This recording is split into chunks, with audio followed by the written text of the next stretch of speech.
Well, meanwhile, the White House says that President Joe Biden has spoken to the Israeli Prime Minister, Benjamin Netanyahu, on the phone. On this call, Netanyahu again reiterated that Israel will not initiate a ceasefire. And then in an interview with American media, he also said that Israel will maintain a security presence in Gaza after the war. I think Israel will, for an indefinite period, will have the overall security responsibility, because we've seen what happens when we don't have it.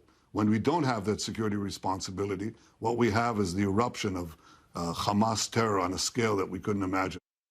Mr. Beilin, thank you for your time today. Let me start by asking you what you made of Netanyahu's comments about continuing a security responsibility, quote, indefinitely in Gaza. Was this a not-so-veiled reference to reoccupying the Strip? Well, I'm not sure that this is going to be the case.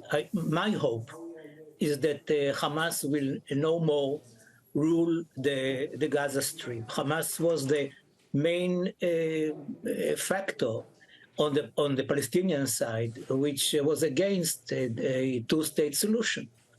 And what happened a month ago was crazy, totally crazy, this massacre. We cannot allow it, neither the right nor the left, to allow Hamas to remain there in power. And once Hamas is not in power, I think that many things will happen.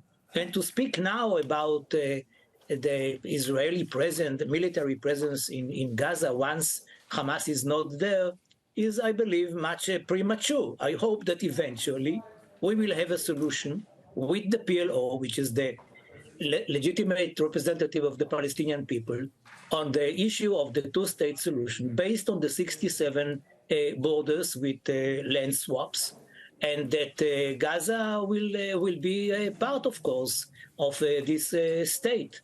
Now, if the parties will argue and debate about security measures, this is something else. But it is impossible to say now that whatever happens, Israel will remain there security-wise and be able to do whatever it wants. We still don't know what exactly will be the kind of regime in Gaza once Hamas, hopefully, is not leading this area.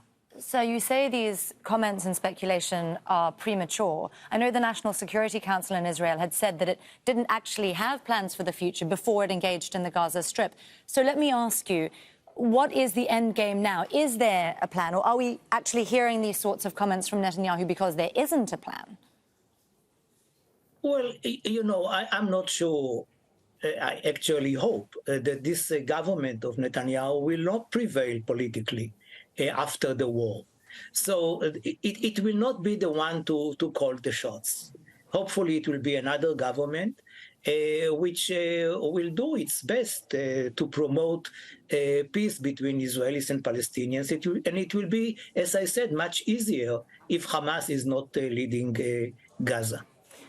So you suggested that there's division between the right and left on this issue, on what happens next, although there is unity on getting rid of Hamas. It is always, I mean, we are a democracy, it is always there. Of course. And of course there are many differences.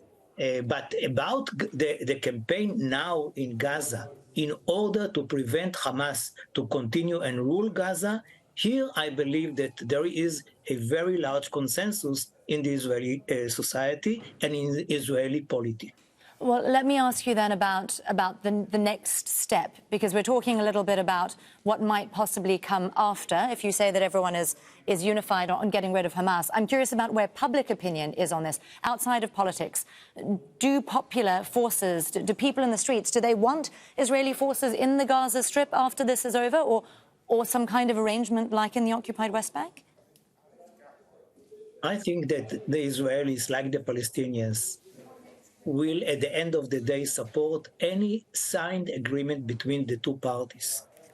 So the question of whether Israeli security forces will remain there or be there in the near future is, in my view, too difficult for a public opinion polls or something like this.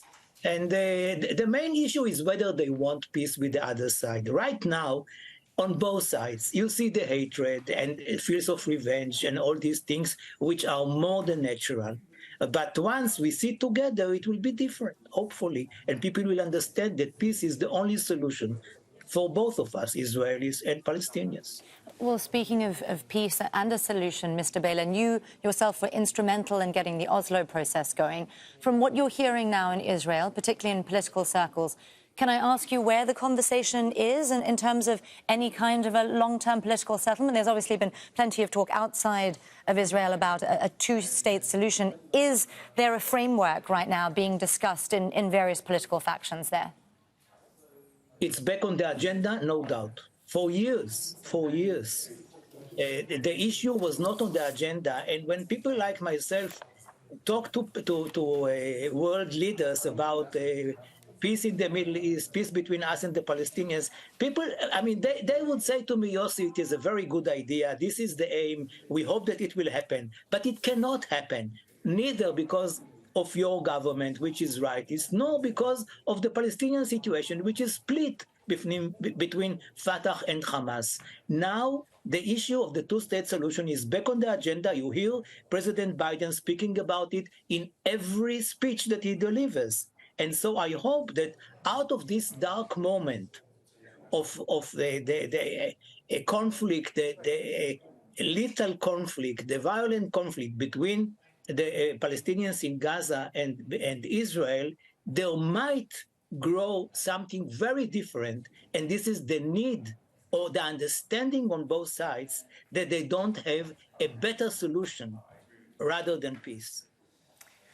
Well, we all certainly hope that something more constructive will come out of this. Yossi Beilin there, a former Israeli Minister of Justice and also a former negotiator during the Oslo Peace Accords. Thank you so much for joining us again on Al Jazeera, sir. Thank you for your time.